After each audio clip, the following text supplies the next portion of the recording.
क्या तेरे पैर फिर भारी हैं? उसने ऐसे पूछा जिससे किसी भी तरह उसे इस बात पर विश्वास न आ रहा हो। काशी के चेहरे पर जो भाव आया उसमें नई ब्याहता की सी लज्जा भी थी और एक हताश व्यक्ति की झुंझलाहट भी। उसने सिर हिलाया और एक ठंडी सांस लेकर दरवाजे की तरफ देखने लगी। मनोरमा को पल भर के लिए लगा कि अयोध्या सामने खड़ा मुस्कुरा रहा है। उसने चाय की प्याली खाली करके रख दी। काशी प्याली उठाकर बाहर ले गई। मनोरमा को लगने लगा कि उसकी बाहें ठंडी होती जा रही हैं। उसने साल को पूरा खोलकर अच्छी तरह लपेट लिया। रोटी कब तक खाएंगी? काशी ने पूछा, मगर मनोरमा ने उसे जवाब देने की बजाय उससे पूछा, डॉक्टर ने क्या कहा था? 10 टीके लगाने से बच्चा ठीक हो जाएगा? काशी ने खामोश रहकर सिर हिलाया और दूसरी तरफ देखने लगी। मैं तुझे 20 रुपये देती हूँ, मनोरमा ने कुर्सी से उठते हुए कहा। कल जाकर टीके ले आना। उसने ट्रंक से अपना बटुआ निकाल लिया जिसमें पहली तारीख को 40 रुपये गिनकर रखे थे।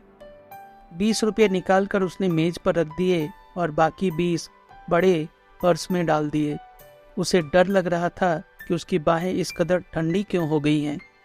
कहीं ऐसा तो नहीं है कि उसका जिस्म भी अंदर से खोखला हो गया है और धीरे धीरे उसकी भी वही हालत होती जा रही है जो आज।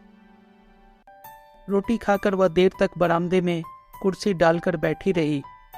उसे महसूस हो रहा था कि उसके सारे शरीर में एक अभाव की सेहरन दौड़ रही है।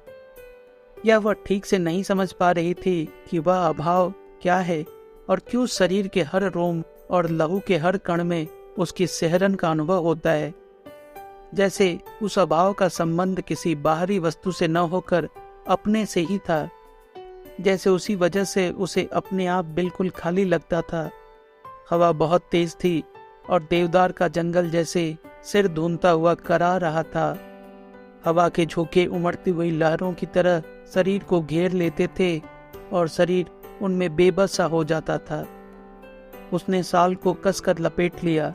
लोहे का गेट हवा को धक्के खाता हुआ आवाज कर रहा था। पल भर के लिए उसकी आंखें मूंद गई। उसे लगा अयोध्या अपने स्याह होठ खोले उसके सामने खड़ा मुस्कुरा रहा है और लोहे का गेट चिकता हुआ धीरे धीरे खुल रहा है। उसने सिहर कर आंखें खोल ली और अपने माथे को छुआ। माथा बर्फ की तरह ठंडा था। वह कुर्सी से उठ खड़ी हुई। उठते हुए साल कंधे से उतर गया और साड़ी का पल्ला हवा में फड़फड़ाने लगा। बालों की कई लटें उड़कर सामने आ गई और माथे को सहलाने लगी। कुंती, उसने कमजोर सी आवाज दी।